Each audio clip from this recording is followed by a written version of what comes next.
When I collapsed at work, the hospital immediately called my parents. They never showed up. 3 days later, still tethered to machines, I finally checked my phone, and what I found made my chest tighten even more. My sister had tagged me in a photo, smiling as if nothing had happened. "Family Day, drama-free," the caption read. The words burned hotter than the IV needle in my arm. I didn't reply. I didn't cry. I just stared at the rising count of likes, wondering when family had stopped meaning love and started meaning performance. Then, 4 days later, my screen lit up with 74 missed calls and a single message from Dad. "We need you." That was the moment everything shifted, but not in the way they expected.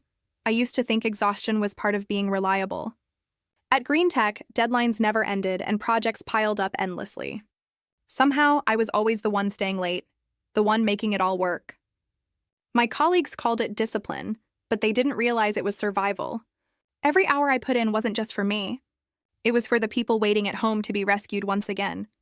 Dad, Robert, had been unemployed since the housing crash. He called it temporary, but 7 years felt permanent. Mom, Elena, insisted he just needed time. The truth?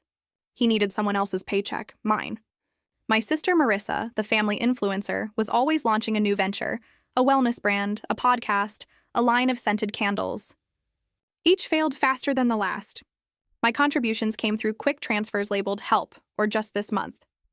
Peyton, the youngest, still in design school, acted as if she kept the peace by silently borrowing and loudly forgetting. From the outside, we appeared flawless. Matching sweaters, smiling for photos, laughter perfectly timed. Online, Marissa called us the Millers, proof that love conquers all. She posted that right after I had paid Mom's car insurance and covered a late mortgage fee. Love apparently had a balance due. Grandpa Joe was the only one who ever saw through the facade. A law firm accountant for 40 years, he could read people like spreadsheets. "You can't audit love," he once said. "But you'll notice when the numbers stop adding up." He warned me gently that my parents were beginning to see me as a fallback plan. I didn't want to believe him. I had been raised to think loyalty could fix everything, so I kept fixing. I paid what I shouldn't, smiled when I didn't want to. The fear of saying no, of showing them my limits, terrified me. I feared that if I stopped, I'd finally discover what love really demanded. The night before I collapsed, I was still at the office at 10 p.m., staring at blueprints I could barely focus on. My chest had been tightening for weeks, my vision blurring at the edges. I convinced myself it was just stress. It wasn't. Even then, as I packed my laptop, my phone buzzed with a text from Marissa. "Can you cover my rent?" "I'll pay you back next month." I typed a reply, deleted it, and typed again. "Sure." That was the last message I sent before the floor rose up to meet me. The hospital lights were too white, too sterile, as if trying to erase what had happened. When I opened my eyes, the room was hazy. The ceiling tiles, IV lines, and a nurse asking if I knew where I was. I didn't answer immediately. I was still trying to place the day. My phone lay dead, my chest ached, and the monitor beside me beeped softly, keeping rhythm with something fragile inside. A doctor finally explained in a calm, distant voice, "A cardiac event. You were lucky your coworker acted fast." Lucky. The word cut deep, because luck shouldn't have been what saved me. Love should have. They told me they had tried contacting my emergency contacts, my parents, but no one answered. The nurse added cautiously that multiple messages had been left, as if fearing the truth would hurt more than the IV in my arm. Hours dragged on. No calls, no visits, nothing. Sunlight crept across the walls only to vanish again. On the third day, the nurse wheeled in my phone, fully charged. I shouldn't have looked, but I did. The first thing I saw wasn't a missed call or text. It was a notification. "You've been tagged in a post by an official account." My hands shook as I tapped it open. The image loaded slowly. Sunlight, lake water, my family grinning around a picnic table. Mom holding deviled eggs, Dad with a beer, Peyton flashing peace signs beside Marissa. Beneath their perfect smiles, the caption glowed, "Family Day without the drama." For a moment, I couldn't breathe. The monitor's beeps surged, matching my pulse. The irony was almost cruelly poetic. They had erased me while pretending to celebrate family. I zoomed in on their faces, smiling, relaxed, carefree. No hint of guilt. No trace of missing me. A nurse walked past and asked if I needed anything. I shook my head. No, I think I've had enough. I didn't speak, didn't text, didn't call. I just stared until the phone dimmed and my own reflection stared back. Pale, worn, yet unexpectedly serene. That kind of calm doesn't come from peace. It comes from clarity. By the fourth day, I was walking again, slow and unsteady, the IV pole dragging along like a reluctant shadow. The doctor told me recovery would take weeks. He didn't realize it wasn't only my heart that needed mending. Then one morning, my phone erupted with notifications. 74 missed calls. A single text from Dad, "We need you." Answer immediately.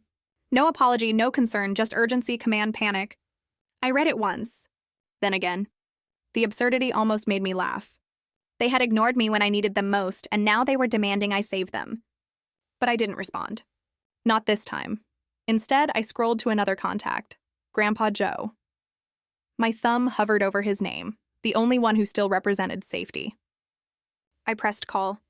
He answered on the second ring softly. You don't need to explain. For the first time in years, someone treated me like I mattered. 40 minutes later, he arrived, wearing his old brown windbreaker and the expression that never gave anything away. He didn't hug me. He never did. But he slid into the chair beside my hospital bed as though it had always been his place. They finally broke you, huh? He said, glancing at the monitor. I offered a weak smile. He didn't ask for details. He didn't need them. His understanding was quiet, precise, almost surgical.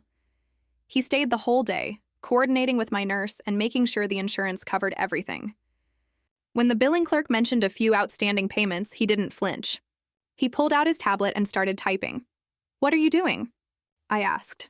Taking stock, he replied. Before you start cutting cords, you need to know where they all lead. We went through every account, every automatic transfer, every payment, my checking accounts, joint credit lines, car insurance, utilities, even funds going to a house I hadn't lived in since college. My stomach churned as the list grew. Each week, money seeped out of my accounts like slow bleeding. Marissa's loans, Peyton's rent, Mom's car, bills labeled help, or just this month. How did I let this happen? I whispered. You thought it was love, he said simply. They thought it was obligation. Different math. That night, as the machines hummed quietly and the hospital settled into darkness, Grandpa Joe taught me how to cut the lines one by one, not out of anger, but to preserve myself. He drafted a spreadsheet documenting every recurring payment and handed it to me like a map out of hell. Tomorrow, he said, we start with the bank. Sleep didn't come. I kept seeing that photo, the smiles, the sunlight, and hearing the monitor's faint beeping like a countdown. The next morning, I called the bank from my hospital bed. The clerk recognized me, the reliable one, always dependable. By noon, the automatic transfers were canceled. Marissa's account, Peyton's rent, Mom's insurance, each click felt like reclaiming breath. By evening, my phone buzzed incessantly. First, Mom, we just heard what happened. Why didn't you tell us? Then Peyton, can we talk? It's all a misunderstanding. I ignored every message. Grandpa Joe sat beside me reading the paper, pretending not to notice. You feel guilty yet? He asked eventually. A little, I admitted. That'll pass, he said, folding the paper. Guilt is the tax good people pay before freedom. The next day, I left the hospital. Grandpa Joe drove me home. My apartment felt smaller than I remembered, as if the walls were listening. I silenced my phone, unplugged it, and stared out the window for a long while. Then a vibration. Another message from Dad. This is serious. Call me now. Everything is falling apart. For a fleeting moment, I almost felt sorry for him. Almost. They had mistaken my silence for surrender. They didn't realize it was the sound of me taking back control. 2 days later, Grandpa Joe had cleared the dining table, laying out stacks of papers like a general assembling a battlefield map. The afternoon sun cut across payment histories, account statements, insurance letters, traces of my financial footprint over years of quiet enabling. Every story leaves a trail, he said. Yours just happens to be in dollars. He wasn't wrong. By the time we finished reviewing everything, the picture was impossible to ignore. I hadn't simply helped them. I had been funding the illusion of their stability. Without my income, the facade of comfort, control, and security would crumble. And once I pulled back, it did. The calls came flooding in. My voicemail filled with Mom's carefully measured voice, sweet on the surface, edged with sharpness beneath. Ava, darling, we didn't know you were in the hospital.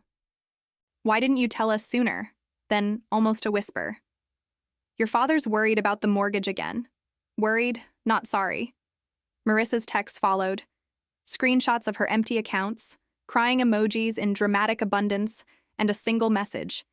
If you don't fix this, I'll lose everything. I stared at it a long moment before typing one word in response. Good. Peyton tried her own approach. I'm not like them. Please don't punish me for their mistakes. I almost laughed. She had said the exact same thing when I co-signed her lease last year. Grandpa Joe watched silently, the corner of his mouth twitching like he had seen this scene play out before. They're not calling because they care, he said. They're calling because they're trapped. He was right, as usual. The next morning, a car idled in front of my apartment. Robert Miller, my father, sat in the driver's seat, eyes fixed on my window. He didn't text, didn't come up. He just waited, like a collector waiting for a confession. I didn't go down. Later that afternoon, a new message appeared. You're about to destroy everything we built. I hope you understand the damage you're causing. Everything we built. I read it aloud twice, tasting the absurdity. I showed it to Grandpa Joe. He simply nodded. That sentence tells more than he meant it to. Then came the video. Marissa uploaded it that evening, a slow, sentimental tour of our childhood home, now empty. The camera drifted across bare walls and scattered boxes, her voice quivering with emotion. She had carefully extracted every ounce of drama, and who had allowed it? Me. The video ended with a cropped photo of me from a family Christmas years ago, smiling. The caption read, "Sometimes blood doesn't mean family." Comments exploded. Sympathy, judgment, pity. Influencers reposted it. My inbox overflowed with strangers calling me ungrateful. Grandpa Joe watched silently, then stood, pulled out his phone, and made 3 quick calls. Within 48 hours, we had every document we needed. Mortgage papers, loan statements, late fees. They had used the house equity to pay off Marissa's credit cards and fund Peyton's failed candle boutique. I didn't even need to expose them. The numbers spoke for themselves. Still, I filed a fraud report. Grandpa Joe and his lawyer, Mr. Clean, drafted a cease and desist order. No contact, no impersonation, no financial claims. Certified mail went out, 1 to each of them. For the first time in years, I slept through the night. The next morning, my phone buzzed again. Peyton's face appeared on my screen, arguing with building security at the peephole. She hadn't been on the approved visitor list. I watched her pacing outside, phone pressed to her ear, likely calling Marissa. I didn't answer. Later, Grandpa Joe arrived holding a thick manila envelope. "They've tried something stupid," he said. Inside were printed emails between my parents and a small law firm. I skimmed the first few lines. They were seeking legal guardianship over me. The header read, "Emergency petition for temporary conservatorship." Grandpa Joe exhaled. "They tried this with your uncle years ago. Didn't work then. Won't work now. Not if I hadn't already moved everything into the trust he created. Not if my doctor hadn't submitted statements confirming my stability. Not if HR hadn't verified my employment status and medical leave." By the time they filed their motion, our preemptive paperwork had already reached the courthouse. Their petition was dead on arrival. Still, they didn't stop. Marissa returned online, this time sobbing into the camera. Mascara streaked down her face as she spoke between trembling breaths. "Mental illness doesn't always look the way you expect," she said. "Sometimes the people you care about push you away. We're just trying to save her before it's too late." Her followers flooded the comments with sympathy. "Pray for Ava" began trending. But the internet's compassion never lasts long. Someone unearthed her earlier Family Day, no drama post, and stitched it next to her crying video. The caption cut deep. Where was that concern when she was in the hospital? By morning, the tone had flipped. Screenshots circulated, Marissa's brand partnerships, her sponsored posts during my hospital stay, her tweets mocking toxic siblings. Peyton's Etsy shop was swarmed with angry reviews. My father's brokerage lost clients overnight. Even My mother's Facebook filled with strangers demanding explanations. By Friday, the glossy facade of their online empire collapsed faster than their bank accounts. Grandpa Joe slid his coffee mug toward me. "You didn't have to lift a finger," he said. "The truth handled it for you." That night, my phone buzzed. One message from my mother. "Please, can we talk?" I stared at the screen, thumb hovering above the keyboard. Then I locked it and set it face down. Across the room, Grandpa Joe glanced up from his book. "You all right?" he asked. "Yeah," I murmured. "Just finished." But they weren't. The next morning, a courier arrived with another envelope, this one from my father. Inside was a freshly written will, dated a week after their conservatorship failed. The handwriting shook across the paper.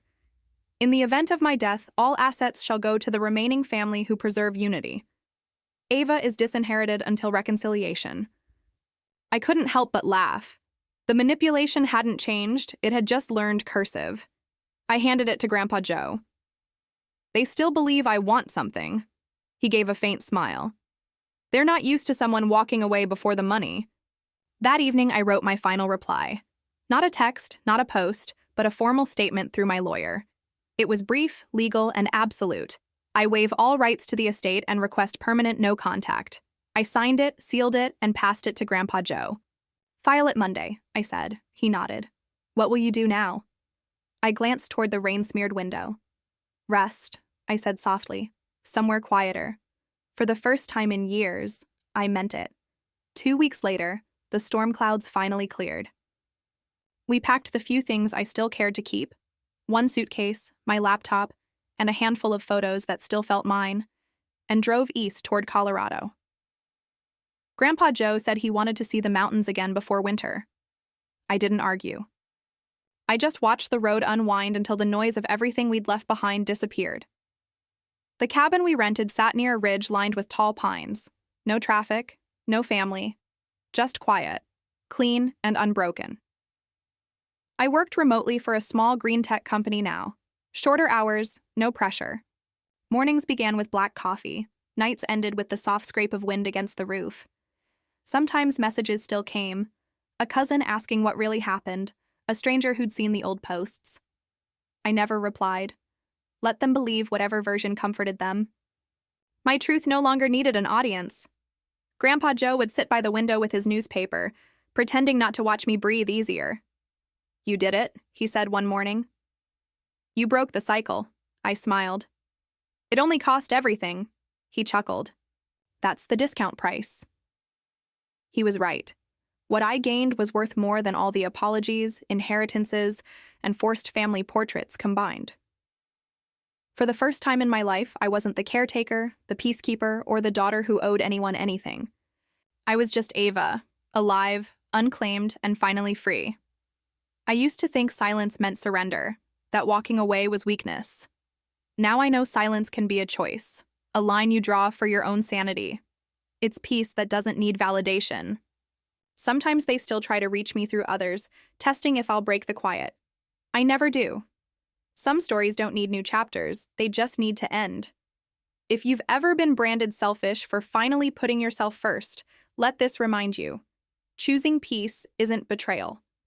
It's survival. They can keep their posts, their pity, their version of the truth. I'll keep my stillness, my laughter, my life. And if you've ever had to walk away from your own blood just to heal, tell your story below. Someone needs to know it's possible.